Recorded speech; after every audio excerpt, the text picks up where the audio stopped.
Ladies and gentlemen, welcome to Maldives' 2013 San Antonio Awards Gala. Tonight is sponsored by Anheuser-Busch,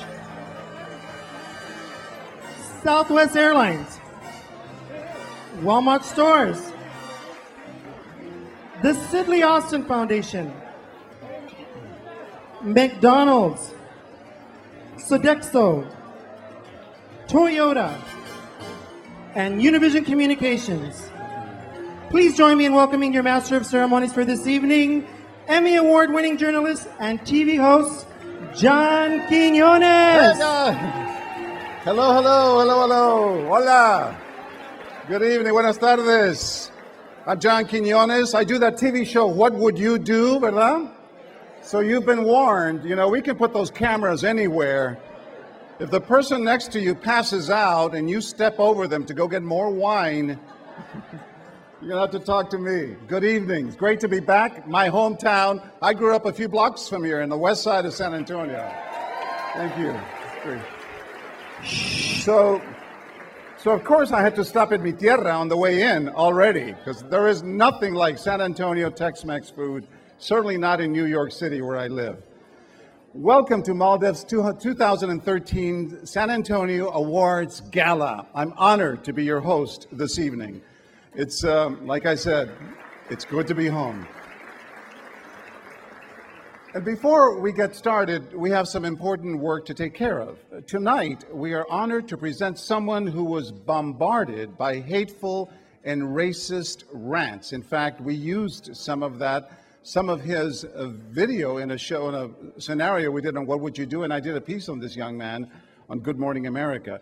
That all happened on social media after he sang the national anthem on the national broadcast of the NBA Finals.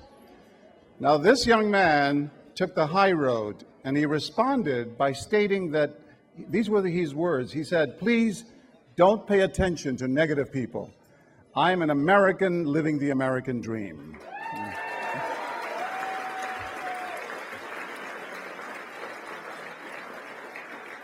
And of course he is. He is every part of American life.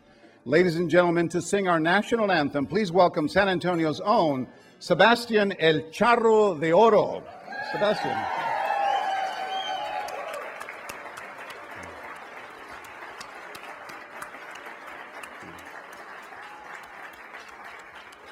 Oh, say, can you see by the dawn's early light what so proudly we hailed at the twilight's last gleaming, whose broad stripes and bright stars through the perilous fight o'er the ramparts we watched were so gallantly streaming, and the rocket's red glare, the bombs bursting in air, gave proof through the night that our flag was still there. Oh, say, does that star-spangled banner yet wave o'er the land of the free and the home of the brave?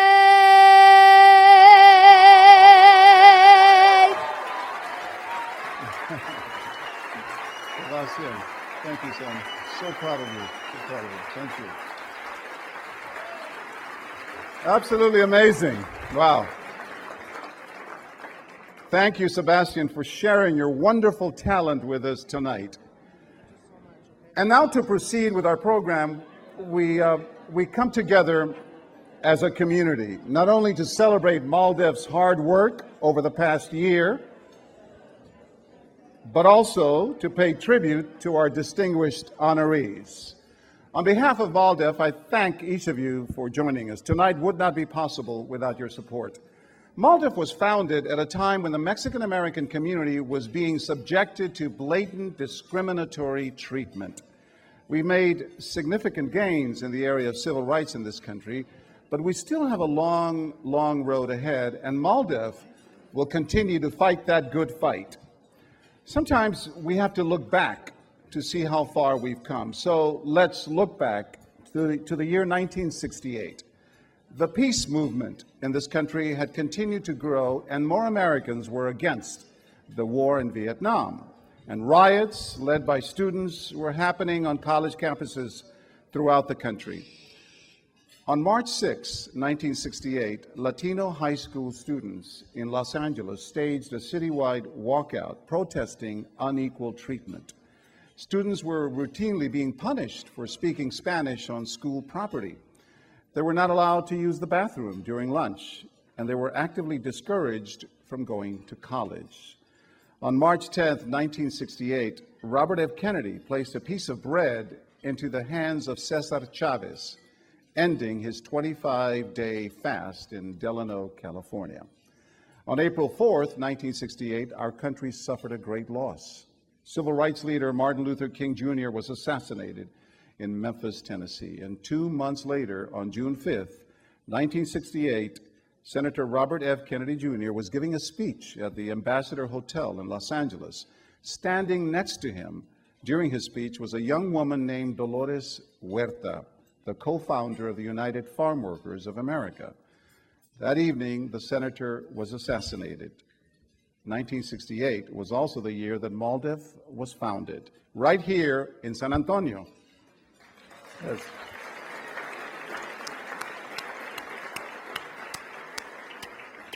It was a group of brave lawyers united to combat injustices that Latinos were being subjected across the country, and MALDEF was formed.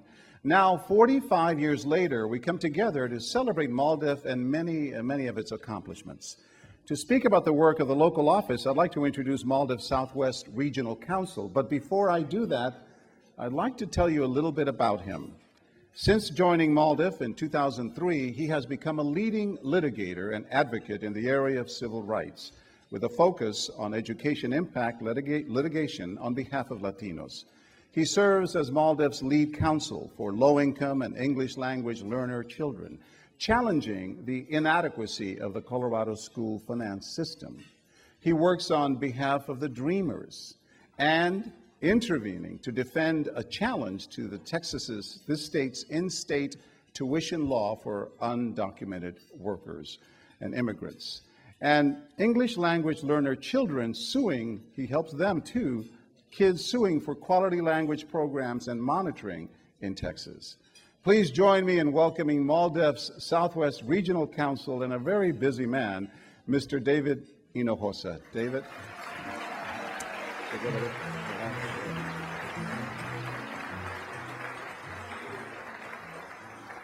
Thank you very much, John. And, to pair off of your what would you do, we would say, what would you do if people were funding schools differently for different kids just because of the side of the tracks they lived on? What would you do if state governments put up obstacles to voter protections?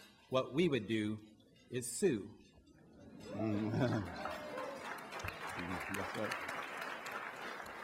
So I thank you very much for joining us here tonight to celebrate our well-deserving honorees and our past year's success.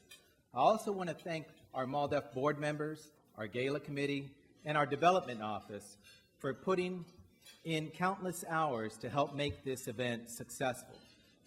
Now, please allow me to share with you some of our incredible successes both in the courthouse and the State House. I will start with Farmers Branch, where we have been in the business of striking down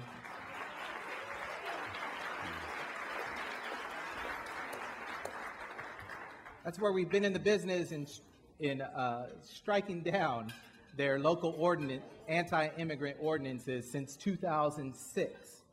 Last year, our very own Nina Perales argued the latest chapter David, before the another copy of the conservative script? Is this Fifth it? Circuit Court of Appeals sitting en banc. Okay, great. Can I have And this we one? won Okay, thank you. again I couldn't find with the mine. court majority.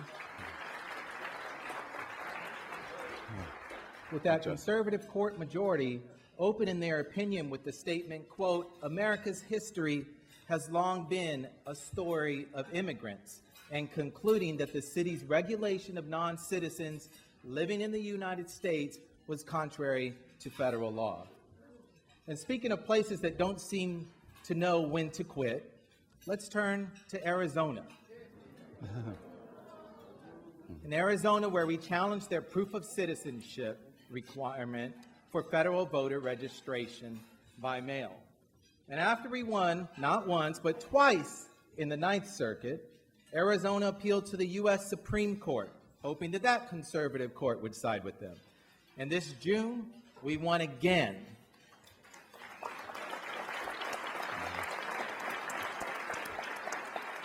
We won with Justice Scalia writing the majority opinion, telling Arizona that the requirement under the National Voter Registration Act that states, quote, "accept and use" to register voters means just that. They must accept and use the form. Now, last year, about this time, we were 10 days out from trying a case against League City for targeting day laborers' First Amendment right to peacefully seek work in public. But before I talk further about this case, I'm going to ask a few courageous members of the Jornaleros de Las Palmas who have joined us here today to please stand. Antes de hablar más acerca,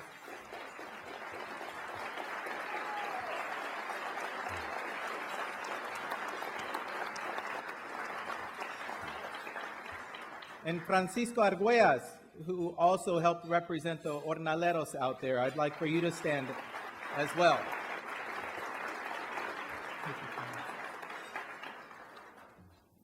So these members of the Jornaleros de Las Palmas were subjected to various forms of discrimination. They had the police who were running them off a site that was safe for day laborers. They set up their cars outside of the day laborers' apartment complexes with lights flashing.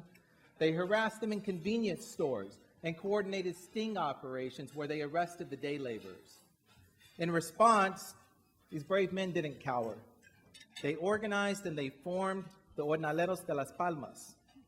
And when their efforts to negotiate with the incredible help of Mr. Arguelles failed, we sued. Amado and Eulalio overcame their fear of testifying in a federal court to tell the judge of their peaceful solicitation of an honest day's work and the city's threats and intimidation. And following a one-week trial, the judge held, quote, that the plaintiff's members have suffered and continue to suffer a loss of their First Amendment right to solicit, and struck down not just the policies and practices of the League City Police Department, but also the state statute that opened the door to such practices.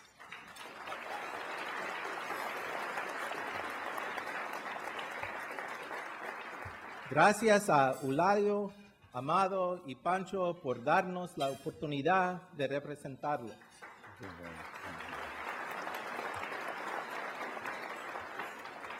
And on the 8th day, we rested.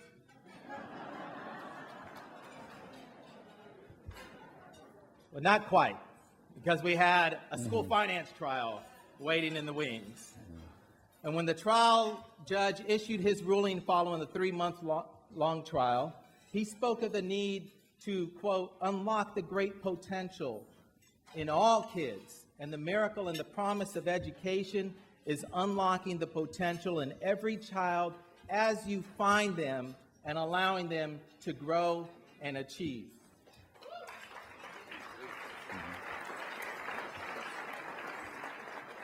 He proceeded to find the Texas system unconstitutionally inequitable and inadequate?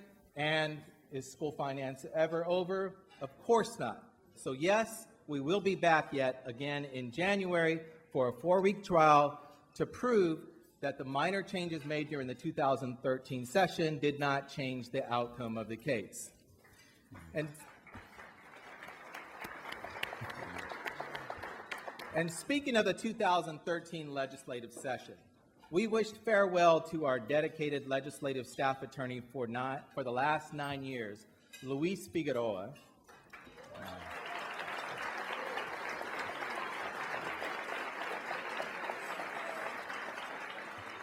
And we welcomed our new legislative staff attorney, Selena Moreno, a native San Antonian. Selena had a steep learning curve because it was during the session, but she quickly adjusted with the help of our entire staff who pitched in. We fended off attacks to require photo identification requirements for marriage certificates, attacks to further diminish equity in school funding, and attacks to remove English language learner students from accountability requirements, among many others. And we will be back in 2015, ready to attack the tracking of Latino students into lesser high school diploma programs that we vigorously opposed, and we will also not give up our efforts to create a driver's license for undocumented immigrants here in Texas.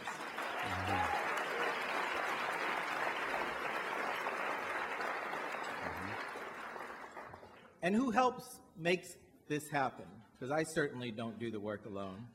It's our incredible staff, starting with our administrative staff and legal support, and I'd ask each of you to stand. Carmen Leja, who just completed her 30th year with MALDEF as our paralegal.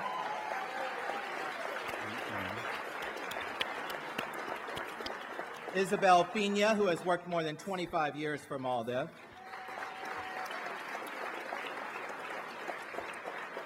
Staff attorneys Marisa Bono and Selena Moreno. Our newest staff attorney, also from San Antonio, Ernest Herrera. And of course, our interns. And I want to give special thanks, because I haven't forgot you, Carolina, to Carolina Walters, our staff attorney who will be soon leaving us as her fellowship ends. We will sorely miss your great work, your legal talents, your quirky sense of humor, and yes, even your singing and dancing. And now it is my pleasure to call up to the stage an esteemed MALDEF ally and board member. Throughout her career, she has played a key role in bringing business and community to the same table. She has worked to build strong relationships with important stakeholders and key constituents, reinforcing Anheuser-Busch's corporate citizenship and leadership role in the communities it serves. Please welcome Anheuser-Busch's Vice President of Community Affairs and MALDEF board member, Ms. Margarita Flores.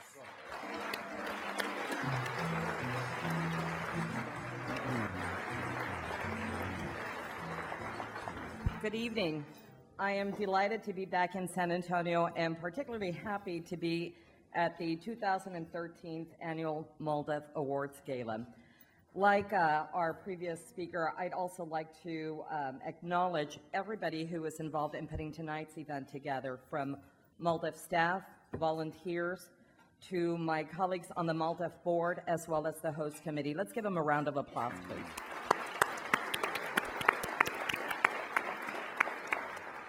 I'd also like to recognize our leader, Tom Saenz, who works day in and day out to ensure that the quality of life for more than 51 million Latinos living in the U.S. improves. Tom, your passion, drive, selflessness, we appreciate. We need you to keep doing the fight, so to you, I wish you continued energy. Thank you, Tom. And certainly, last but not least, our honorees. What amazing honorees we have this evening. Certainly their body of work is a testament of their own dedication and passion for helping others. Congratulations to each of you, and thank you too for being exemplary role models for our community. Ladies and gentlemen, enjoy your evening. Okay. Thank you. All right. Okay. Thank you, David, for your unwavering leadership, and thank you, Margarita, for being an important link between the Latino community and corporate social responsibility. Huh? A big hand for them both. Thank you.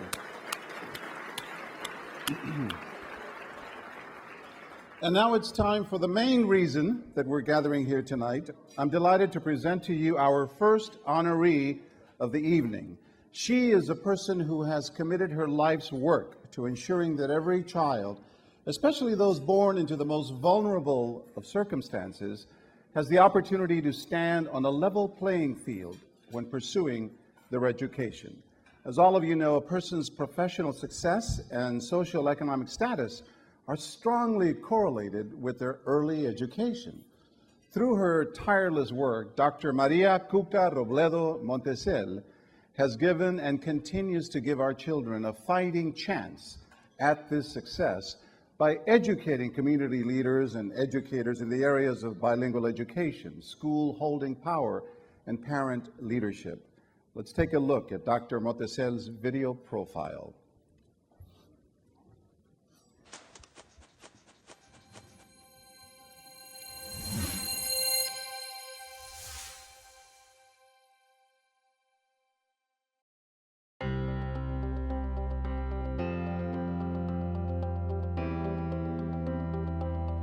Cuca is a role model for us all, but I think particularly for educators and certainly for women. She's taken on issues that were not easy ones. She has defended the interests of her community, but she's spoken to the larger interests of the society, and she has done it without any reservations about her role as a woman, as a mother, and as a wife. When people, and especially Latinas, think of Cuca, I think they will see someone who is never content with the status quo. They will see someone who gets educated and uses that education, every ounce of that education that she can, to improve the good of all people, and especially the impoverished, and especially the minority, especially English language learners. Cuca has taken her abilities and her opportunities and formed herself educationally and professionally to address the needs of a larger population of a community. And she's done it extraordinarily well. She could be essentially almost any place in the educational world given her talents, her training, and her accomplishments. But she remains committed to what IDRA was founded to do, to address the educational needs of poor and minority children. That's what, her sole purpose in life seems to be, that she wants to ensure that every child has the opportunity to succeed and that they realize those opportunities. She is not satisfied with just an education, a free education for everyone. She wants everyone to have access to an excellent education because she really cares, not only for those individual students and their families, but the greater communities that are involved.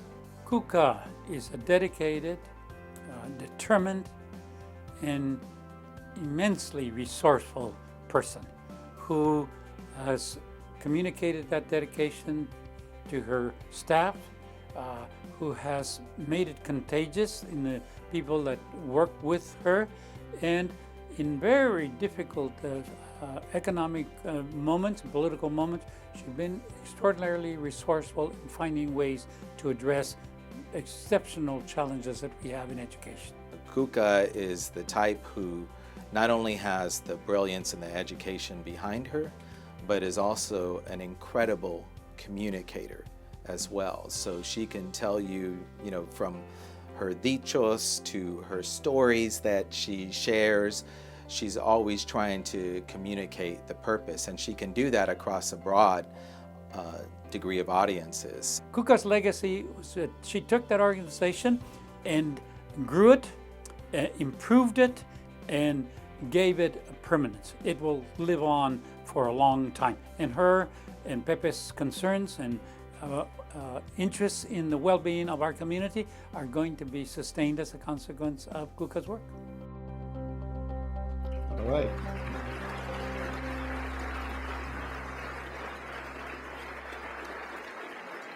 Now, Maldiv is pleased to recognize Dr. Maria Cuca Robledo Montesel with its Excellence in Community Service Award. Dr. Montesel.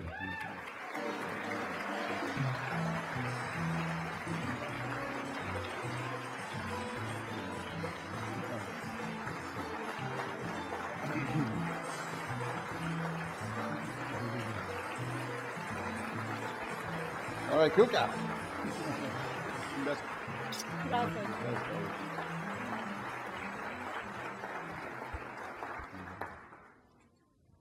Thank you. How are we doing?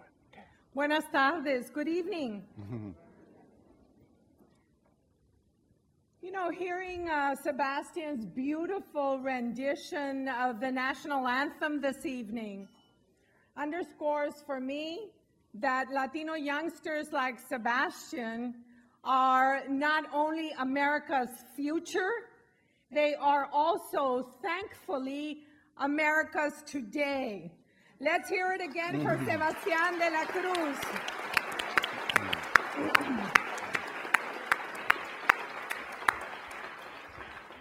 It is an honor to accept MALDEV's Excellence in Community Service Award. Thank you, Tom, to you and to the MALDEF Board of Directors for this award, and most especially for your partnership over the years. Thanks to each of you here this evening for your presence and for your work toward the common good. I'm also honored to join MALDEF in celebrating Mayor Julian Castro and the Honorable Alicia Rosencrantz Chacon.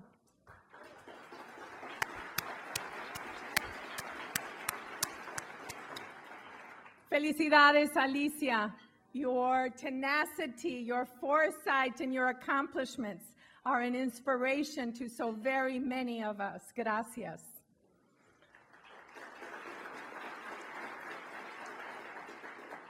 Thank you, Julian, for positioning our city through pre-K for SA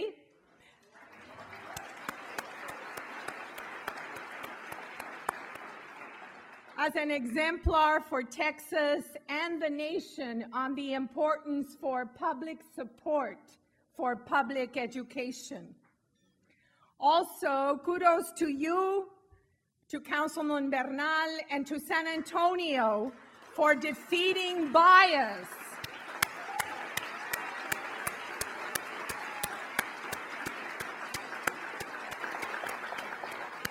We defeated bias through our new non-discrimination ordinance that protects the rights of veterans and the LGBT community. Yay for us.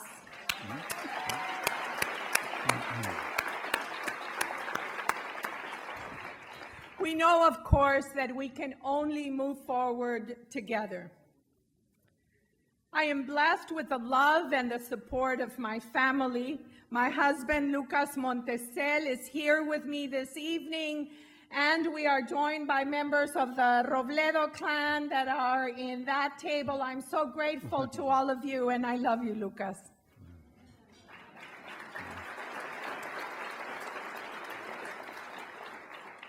I also have the good fortune of working each day with the women and the men of IDRA.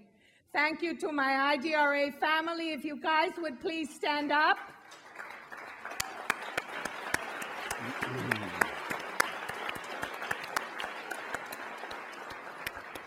Gracias por acompañarme. Mr. Juventino Guerra, who is the chair of the IDRA board, joins us this evening. And Dr. Max Castillo, IDRA board member, and his wife, Dr. Rosario Martinez, are here as well.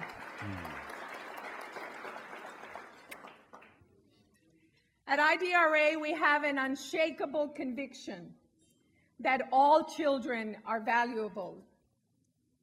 We believe that equal access to a quality education is the civil rights issue of our generation.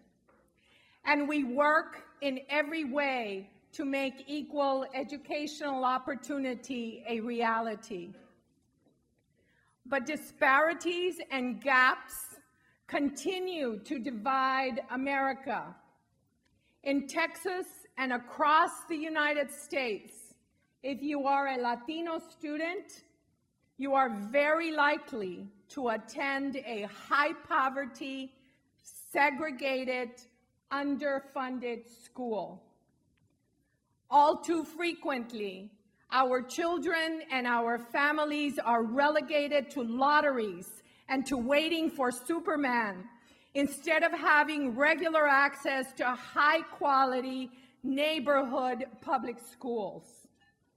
Civil rights are not and cannot be accorded by lottery. Our children deserve better.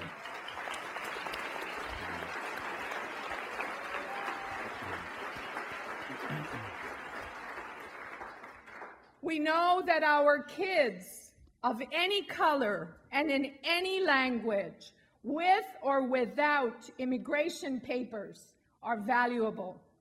Our communities have the resilience and the resolve that faith, humor, and family bring. So let's get this done together. Let's assure opportunities for all. Que Dios los cuide y bendiga siempre.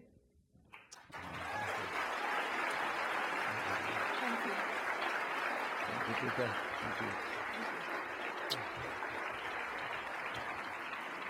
Thank you, Kuka, for investing your life's work in the young students that will soon move this great nation to a brighter and more equitable future. I'd like to introduce to you another MALDEF friend and ally. She is someone who understands the necessity of bridging our growing Latino community and the business world. She's helped build a partnership between MALDEF and Toyota, a multinational company that Latinos regularly come into contact with as consumers and, of course, as employees.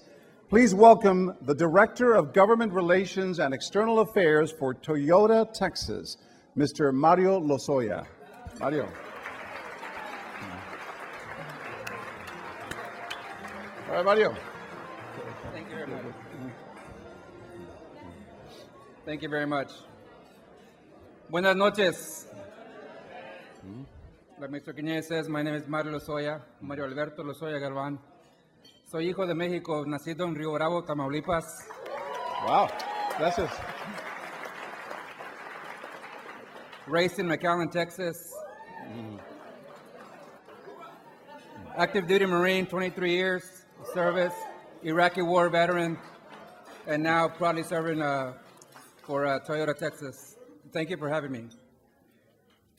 It's great to be here in San Antonio, home of the world-famous Toyota Tundra and Tacoma. The Tacoma trucks, yes. If you recall, it pulled a space shuttle right in California. It's also home to 21 on-site suppliers in our Toyota campus that includes 6,000 employees. I'm also glad to have many of my colleagues here, including suppliers. If I can ask them to stand and be recognized. Berto Guerra, Max Navarro, Fernando Reyes, and Frank Herrera. Thank you for joining me today.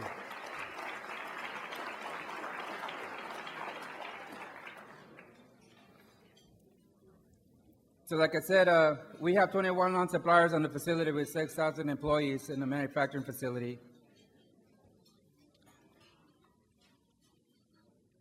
I'd also like to congratulate tonight's awardees for a and please join me in a well-deserved applause to the recognizers for tonight.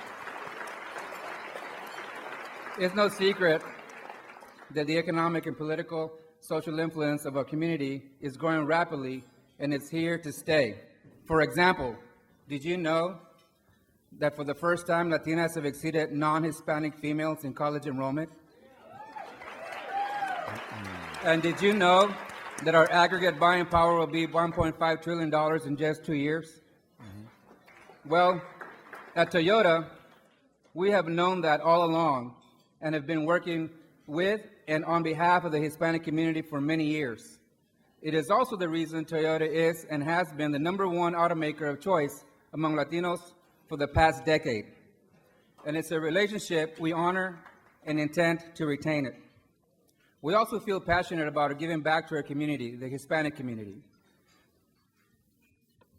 We foster literacy among Latino immigrant families, boost child passenger safety for Latino children, and extend education opportunities to Latino students and families. Earlier this year, for example, we funded $100,000 to the Hispanic Chamber's Core 4 STEM Conference here in San Antonio. The annual Core 4 Conference provides thousands of middle school students with the opportunity to learn more about the STEM fields, including what these fields can bring to their academic and economic futures. Ramiro, thank you for your stewardship with the Hispanic Chamber.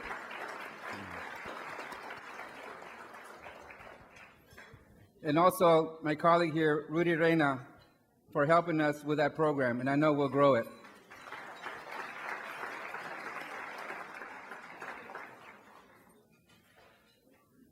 Not only have we funded and helped support middle school programs, but we've also joined Mayor Castro with his SA 2020 vision with the Pre-K for SA. Thank you, Mayor, for giving us that opportunity. But what also really excites me is the great ongoing relationship we have with important Latino organizations such as MALDEF, which are really making a big difference in helping to advance the interest of our community. Founded in 1968, MALDEF is the nation's leading Latino legal civil rights organization and is known as the Latino legal voice for civil rights in America. And as a former Marine legal officer, I can personally attest to the incredible work MALDEF is doing on a daily basis and to the strong leader we have in Tomas Science. Thank you to the MALDEF staff and the board of directors for your constant vigilance as protectors of our community. Once again, thanks to all of you for your commitment and to our community and for recognizing those who have been instrumental in advancing justice for Latinos. Buenas noches. Muchas gracias. All right. Gracias. All right. Thank you so much. Your ongoing support continues to enable MALDEF to push forward with its mission of civil rights for all.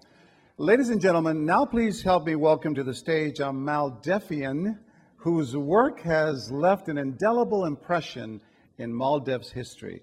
A professor at St. Mary's School of Law and former MALDEF Southwest Regional Counsel, Mr. Albert Kaufman. Mr. Kaufman. Thank you, sir. All right.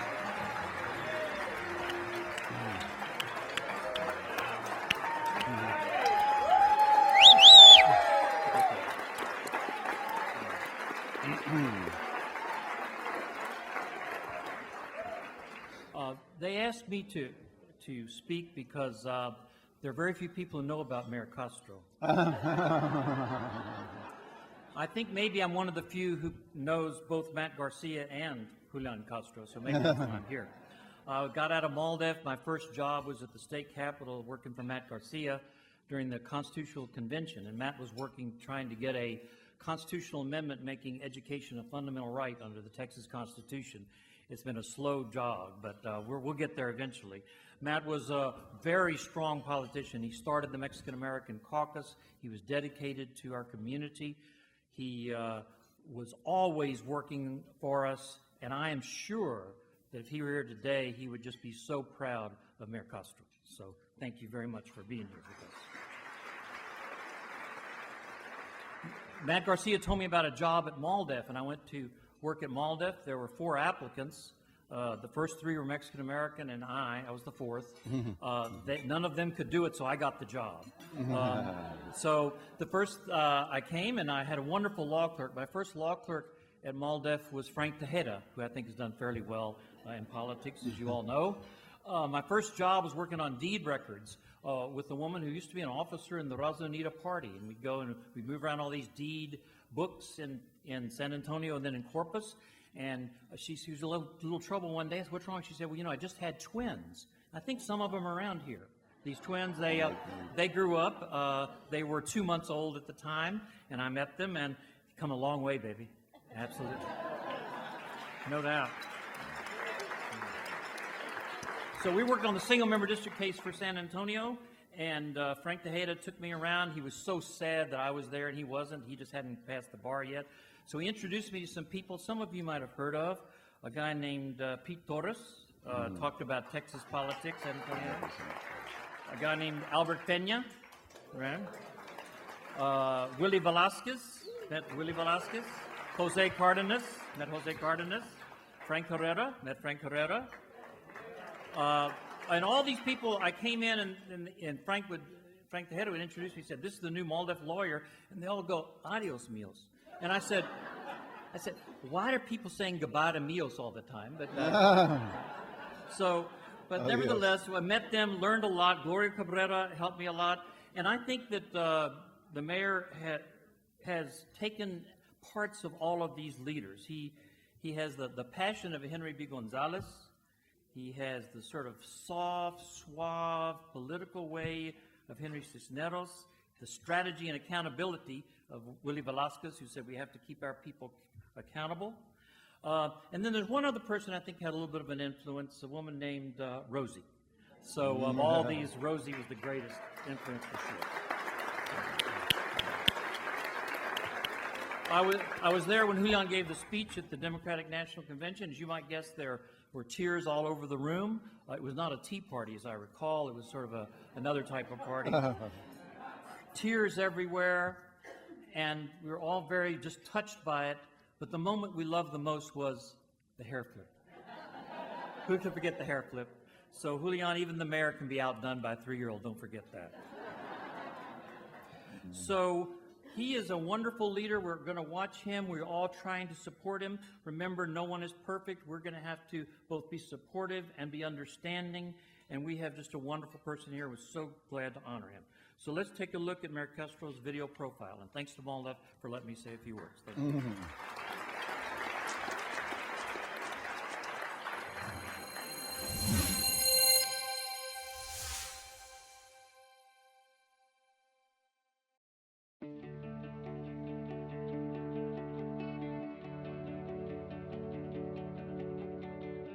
Julian is not a flashy person. He is a sincere, thoughtful person, and you know that from his every word. So I just remember the first time that I met him, how calm I felt. I felt like this was a very thoughtful civic leader. First of all, he's very measured. He never loses his cool, and he can always see things in the broadest sense, and he always takes a long-term view. And that's smart. We know Julian went to Harvard and Stanford. Education changed the trajectory of his life, but the foundation of his story comes from his family. His mother, who's a cleaning lady, a working person, who also had time to fight for causes she believed in. This has made him a very special politician, a very special leader. He has vision that extends for decades, a roadmap. And one thing that a lot of folks lack, a lot of politicians, political parties and so forth, is a long-term vision, and he provides that. And so it gives us direction. It's a beacon to follow, because we need to know where we're going and chart our progress. He ran for mayor at a very young age, really before the city was ready for him, but he lost by a hair. I think he learned more by losing than he would by winning, and it really set him up for success in the future. This is someone who's determined to not fall. He's determined to get back up and be bigger, better, stronger, faster, more capable. And he's done that. He's absolutely done that. I'm proud of the fact that Julian has led a very, very different city since he's been mayor. He's been able to reach from north to south, east to west. He did pre-K for SA. He's revitalizing downtown. He's doing so many things that needed to have happen. All those things are him taking the responses from the city and turning them into action items that have a long-term goal. And yet, instead of playing small ball and saying, look what I did for you here, and look what I did for you here, and I'm trying to keep you happy, he's saying, I have a vision for the city, and we're going to reach for it, and we're starting right now. He is truly an extraordinary public servant. Since he began his days in politics, and even before that time, public service is what he was born to do. He's dedicated to doing. He is a very unique politician and leader. He's the leader we need today.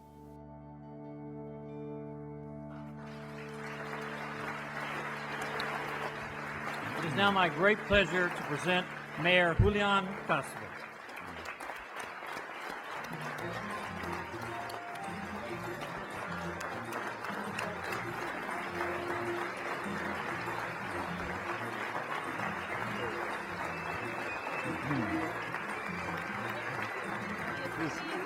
Yeah, it's good. Thank you very much. You know, it's not easy to follow Al because he's more popular than I am. Thanks a lot for the introduction, Al, and to Thomas Sines, and to Nina and David and all the MALDEF staff and the MALDEF board. Congratulations on 45 great years of MALDEF. Yeah. I also, of course, I want to thank my colleague Diego Bernal, who's here and just passed a non-discrimination ordinance that's going to make a big difference in San Antonio. Thank you. Thank you. I also want to just take a moment and express my congratulations and my admiration for Cuca, who has been a family friend for many years, and also to Judge Chacon for your leadership, your trailblazing, which has made it possible for my generation to accomplish what we are accomplishing and hopefully will accomplish. Muchísimas gracias. Thank you so much for your work. There are many things that I'm proud of about San Antonio. Of course, we're all proud that San Antonio is now one of the largest cities in the country and growing very quickly, and that we're one of the most vibrant and exciting places to live. Don't y'all agree? Yes. I had a feeling that you'd say yes. But one of the things that I'm most proud of is that this was the birthplace and home of MALDEF. I can't remember a time in my life when I didn't hear the word MALDEF. In fact, I first thought that MALDEF was some sort of malt ice cream because my mother had been involved in the Chicano movement. And as you can imagine, Joaquin and I would often hear the word MALDEF thrown around in conversations when we were growing up. But it wasn't until I got older that I truly recognized what MALDEF means. The opportunity for all of us, Latinos and non-Latinos, to pursue the American dream and to have the protections that the words of our founding fathers guarantee. MALDEF has been a shining light of opportunity for 45 years. For me, MALDEF has also very much been the people of MALDEF. When I was a second-year law student, I came back home to San Antonio, and during the winter break, I had a cubbyhole right near Al for about 3 or 4 weeks and got the opportunity to do research and to kind of soak in the gravity of the work that MALDEF does. Oftentimes when we hear about MALDEF, we read about or hear about a victory in the courtroom. But if you think about it, the real victories from MALDEF have been in all of those classrooms where young people today are getting a better education than they would have without their advocacy. In each of those voting booths where folks who for so long were afraid to cast a ballot or just couldn't are able to elect the candidates of their first choice. Those are the places big and small, that this organization has had a powerful impact on. And as proud as I am of the work that MALDEF has done over these 45 years, I also know but that work is more necessary today than ever.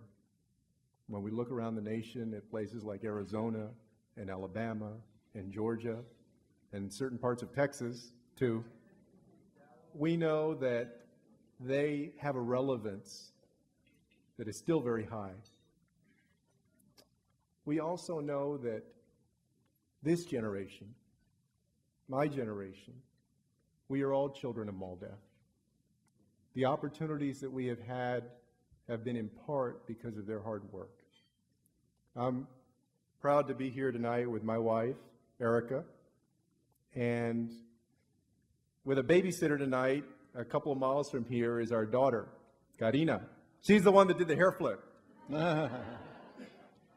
She will grow up in a better America, a more prosperous and a more opportunity-laden America, because of the work that you, Thomas, and Nina, and David, and Al have done and will do. And on behalf of her, I'm pleased to accept this award in the legacy of the great Matt Garcia and say to MALDEF, thank you. Thank you, Mayor. Thank you, Mayor. Thank you. Thank you, Mayor Castro. You make me even more proud to call myself a San Antonian. Our third, thank you. Our third honoree is someone who understood early that change would come only when Mexican Americans had policy-making authority. And so she has let nothing deter her from that quest. Serving as the county clerk of El Paso, Judge Chacon became the first woman to hold office in local government, the first El Pasoan elected to the Democratic National Committee, the first woman in the nation to become regional director of the Small Business Administration, the first woman elected county judge in El Paso, and the only Mexican American elected to that post in 100 years. As a leader, yes, quite the leader. As a leader among her contemporaries and a warrior for the underserved, Judge Chacon's love and passion for the community has sustained her fight for social justice and equal representation. Let's take a look at Judge Chacon's video profile.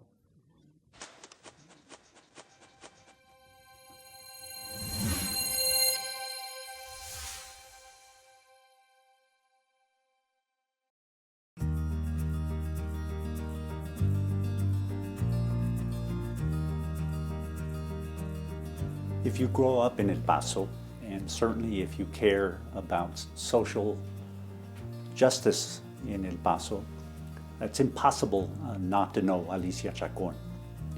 She is the political and the moral center of the movimiento here in El Paso. The way in El Paso politics, if you want to run for any public office and you want to be successful, you have to go and get the blessing from Mrs. Chacon, Alicia. Otherwise, you're not going to do very well in the politics. The first time I met Alicia, she was chewing me out because I wasn't doing the things quick enough. And right there and then I knew, uh-oh, here comes the boss. Alicia was the first Latina to serve on our school board at a time where that was very difficult to do. She was the first to be elected to a county-wide position when she was elected district clerk. She was the first city representative, city council person, and of course, historically, she was the first to be elected county judge. We all remember that she was a regional director of the SBA. Among her other contributions, she was national chair of MALDEF. But whatever her position was, whatever she did, she was always there to open an opportunity for other individuals. When I saw her with the Isleta Independent School District, when she first got elected, she told people, aquí llegó Alicia Chacón y va a llegar el respeto a la comunidad y el respeto a la gente chicana, not only in Isleta, but throughout Texas and throughout the United States. This is somebody that has held a presidential appointment, somebody that is a national civil rights leader, somebody that is his historic figure. But regardless of her position, her power, her prestige, she always used it for the benefit of the community. One of the things that I have learned from Alicia is to help people, to open doors for people. And the biggest thing, she always told me this: when you get into a position, make sure that you make a difference. Don't just sit there. You make a difference for other people to follow you. And I have never forgot that.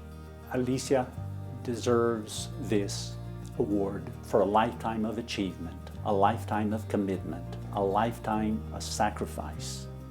Con respeto y amor. Juez, we salute you and we thank you.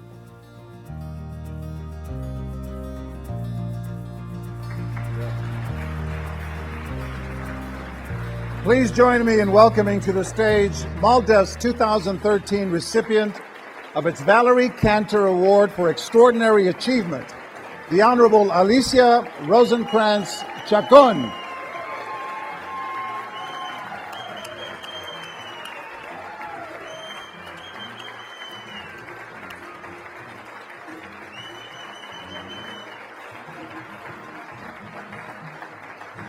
Alicia, felicidades. Congratulations.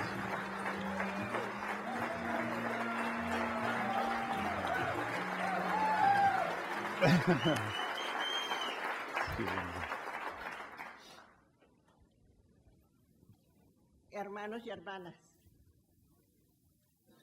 hay una canción muy conocida que dice: gracias a la vida que me ha dado tanto.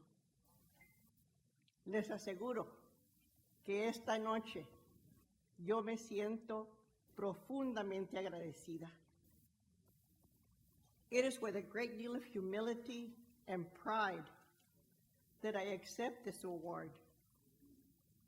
To receive this recognition at this age, at this time of my life, is extremely heartwarming. Thank you to all my friends at MALDEF.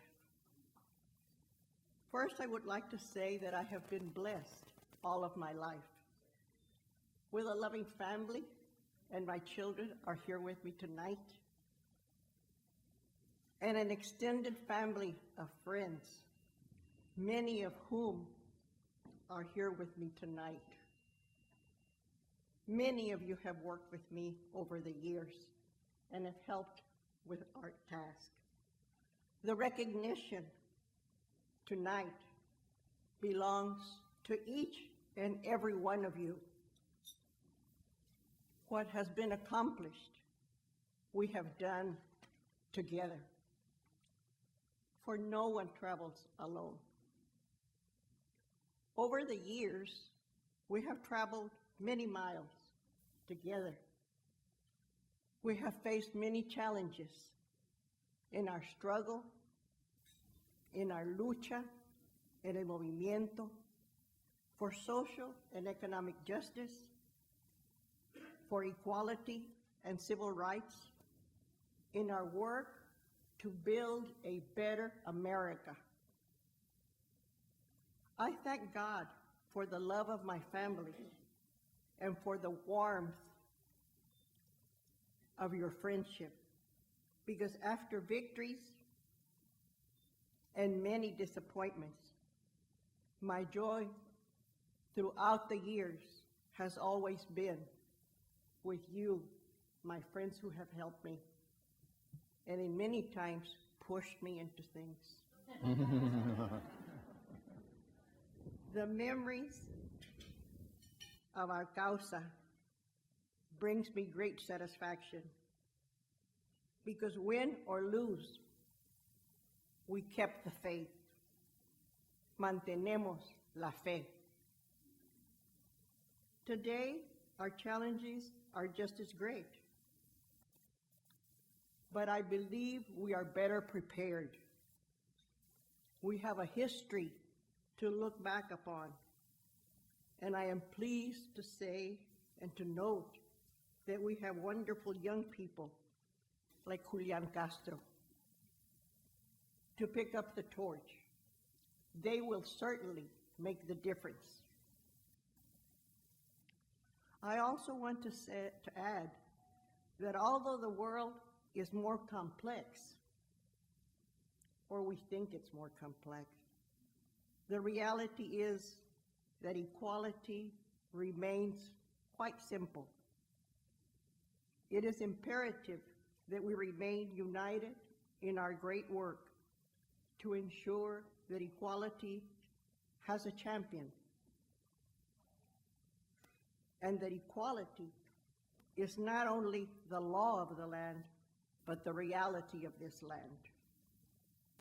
In this effort, MALDEF has been an exceptional partner for me and for many of you, and I thank all of you for keeping the MALDEF vision alive.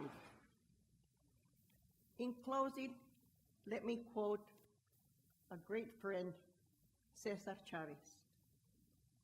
And he said, "It is possible to become discouraged about the injustice we see everywhere.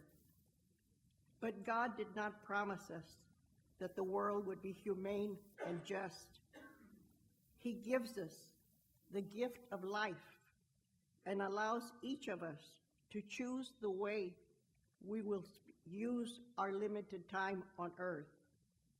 It is an awesome opportunity." Muchas gracias a todos. Muchas gracias a todo el grupo del Paso que me acompañó, que está aquí.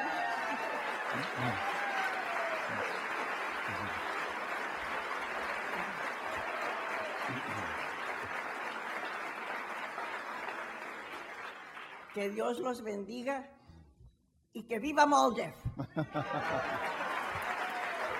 Gracias, Gracias. Yeah, congratulations.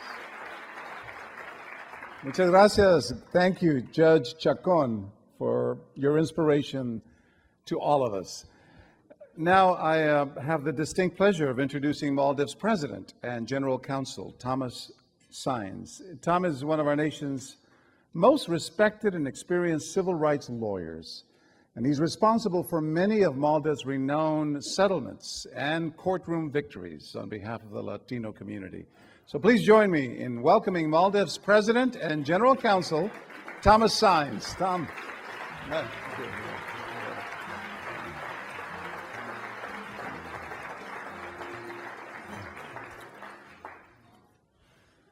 Thank you, John, and thank you all for such an incredibly invigorating, inspiring evening.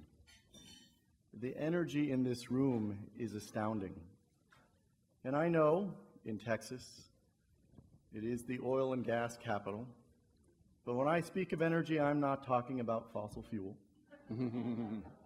I'm talking about soul energy, corazón energy, familia energy. Do you feel it? Yes, sir. I do too. Thank you all for creating that energy that will sustain us at MALDEF and with our allies through the ensuing year.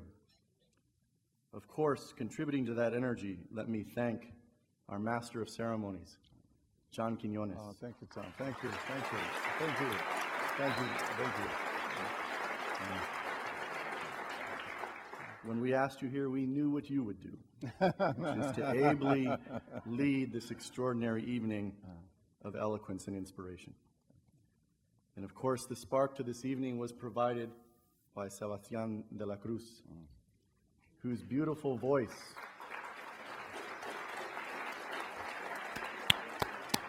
Thank you, Sebastián. Your beautiful voice is a clarion call to all of us about the future that we believe in, that we dream about, that we will see in your future. Let me join the others who have thanked the leaders of MALDEF, the board members, former board members, so many of them here tonight, members of the dinner committee, and indeed several of our past honorees who have graced us once again with their inspiring presence.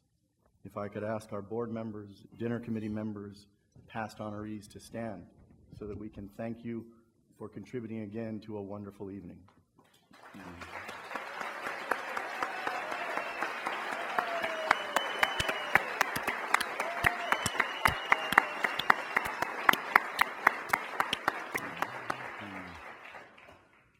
One of my predecessors was fond of saying, once a Maldefian, always a Maldefian.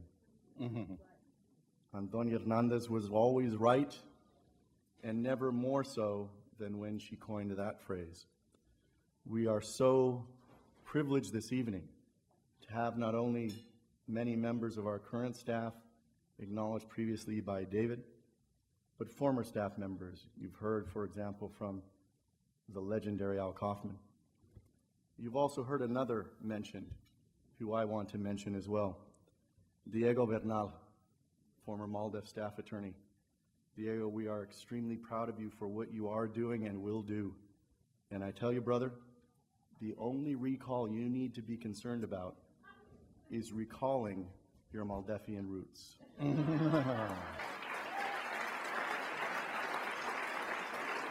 If I could ask the current staff and former staff to please stand and receive our acknowledgement for your hard work.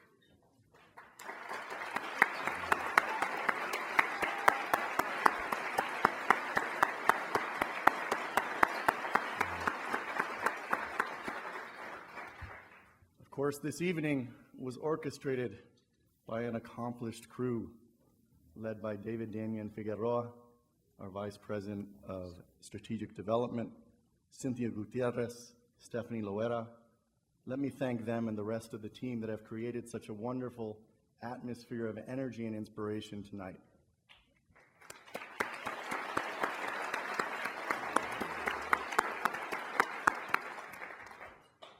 And obviously, what has put great pressure on me is the energy and inspiration provided by the eloquence, by the accomplishment, by the inspiration of our honorees. Let me thank once more the dedicated and tenacious Dr. Cuca Robledo Montesel. Your words this evening are prophetic, and we hope a real predictor of what will happen in the future. The wise and pioneering Alicia Chacon, our former board chair, whose contributions as a public official and private citizen are unmatched, not just in Texas. And I certainly say that. My father's family is from Las Cruces, a suburb of El Paso. Of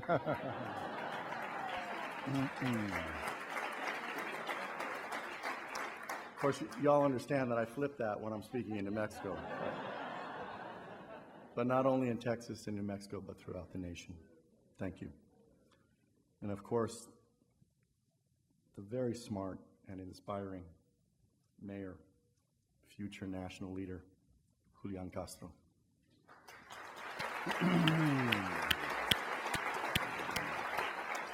Thank you for your words tonight and for what you continue to do in leading our nation to a better future, truer to its principles.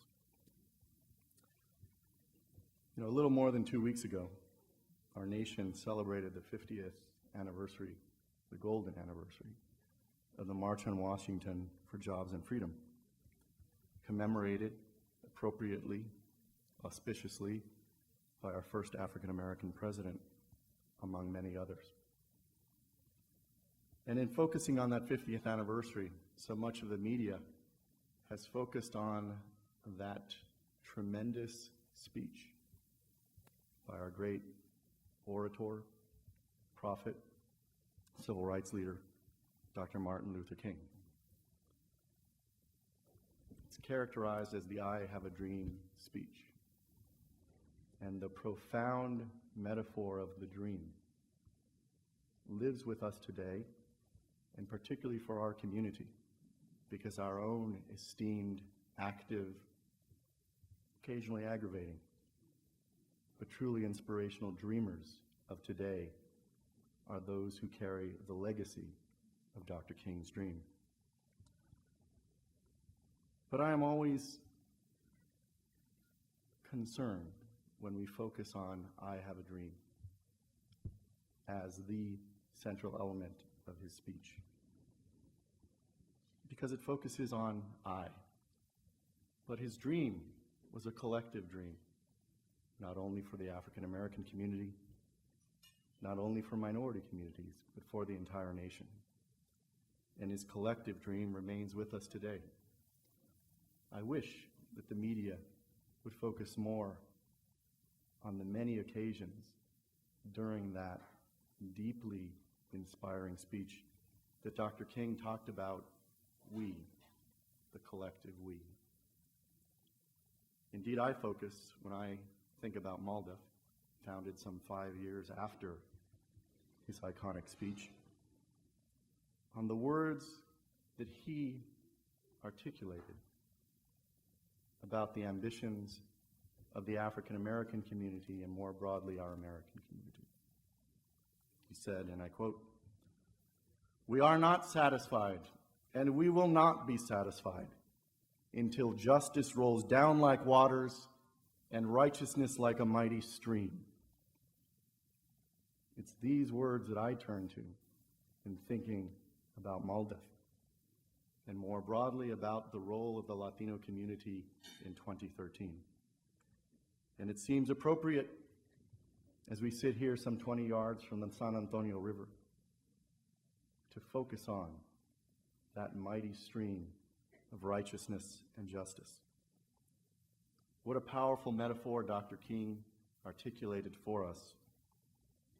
Of course, the San Antonio River, some 20 yards from here, is relatively tranquil. The Riverwalk next to it, tourists upon it throughout the day. Few of those tourists would describe it as a mighty stream. But as a metaphor for our community, we know that often beneath a tranquil surface lies the mighty stream. That is our community. It was a mere 10 months ago that pundits finally, belatedly, recognized the significance of our community's vote in re-electing a president, and more deeply and profoundly in determining a future policy direction for a nation. That is the mighty stream. MALDEF, for 45 years, has been one of the springs that creates the river, the mighty stream of righteousness and justice. You've heard the victories outlined this evening by David Hinojosa in just this one region of our national endeavor. Across the country, the tenacity of MALDEF's advocacy, and you all know I have some tenacious advocates. The ferocity of MALDEF litigation, and you all know I have some ferocious litigators. The audacity of MALDEF's ambition, and y'all know I have some audacious staff members. That is the spring that MALDEF contributes to the river, to the mighty stream. And so we know that when not if, our nation enacts immigration reform that will recognize the accomplishments, that will recognize the contributions of the millions who have toiled here, raising families, contributing to our economy, contributing to our society, and raising our aspirations as a nation. when our nation enacts that immigration reform, it will be because of the Latino community. When and not if, our nation responds to that pernicious decision from the Supreme Court in Shelby County and enacts a successor coverage formula under the Voting Rights Act, reinvigorating the most powerful civil rights tool in our entire history. When we enact that successor coverage formula to better serve the growing Latino community and its aspirations for a better America expressed through voter participation, it will have been accomplished because of the Latino community. When and not if, our nation recognizes the folly of the 40 years ago this year decision in San Antonio Independent School District versus Rodriguez, and acknowledges that education is and must be a fundamental right for every child living in this nation. When our nation acknowledges that and places education at the high priority level that it requires for our future success, it will be because of the Latino community. The spring that MALDEF provides to that great river, our contribution is not possible without the support of everyone in this room and beyond. That spring survives 45 years later. It thrives, it succeeds because of our partnership with folks like our honorees, which include, by my calculation, a former board chair, a former and continuing expert consultant, a former intern. We succeed because of the support, collaboration, and partnership of those honorees and everyone in this room. But that spring becomes powerful when joined with those of community activists, of elected officials, of youth in school, of workers, of children, with those from other communities, African American community, Asian American community, working class communities of all races and ethnicities. Those springs come together, and with your support, we create the mighty stream that Dr. King alluded to. Let me close by thanking each and every one of you for your contributions and asking you to ensure that the world, the nation, understands that while they may perceive a tranquil surface, beneath that surface is a mighty stream of righteousness and justice that will achieve together the collective dream articulated so eloquently half a century ago. Thank you all. All right, Tom, thank you.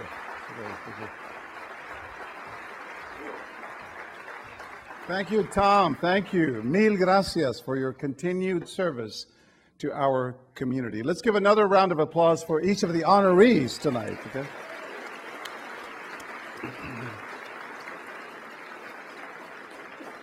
And I would be remiss if I didn't tell you my own personal story of MALDEF and what it meant to me growing up on the west side of San Antonio. I was a kid who could barely speak English in the first grade, and I had a dream of someday being a reporter like Geraldo Rivera on 2020. The only one with a Latino last name on 2020, right? But the dream seemed so far out of reach. I used to shine shoes down on the river and on Guadalupe Street, and we picked tomatoes in Ohio, and we were migrant farm workers for a summer. But I had a dream, I still had a dream of someday becoming like Geraldo. And it seemed out of so far of reach, except that there was an offshoot of MALDEF, a real radical wing that created something in San Antonio called because there were very few Hispanics on television or radio here. Very few people who looked like me back then, even though the population was 50 to 60%. This group, this radical group of Mexicanos, call themselves the Bicultural Coalition on the Mass Media, or the BBC, they call themselves. And what they did was that they started protesting at every radio and TV station in San Antonio, challenging the licenses that those stations, radio and television, are given, awarded by the Federal Communications Commission, which says that the airwaves belong to the people. They don't belong to a private company. So then, faced with losing their licenses, these radio and TV stations started hiring anyone who had a decent voice. And there I was, I had perfected my voice, and while I was driving a beat-up Volkswagen, delivering for Blanco Pharmacies on the north side, and they hired me as an intern. So thank you, Maldev. I don't think I would be here today if it wasn't for those early battles. We wanted a seat at the table, and thank you for striving to get us that seat at the table, even in today's society. Thank you.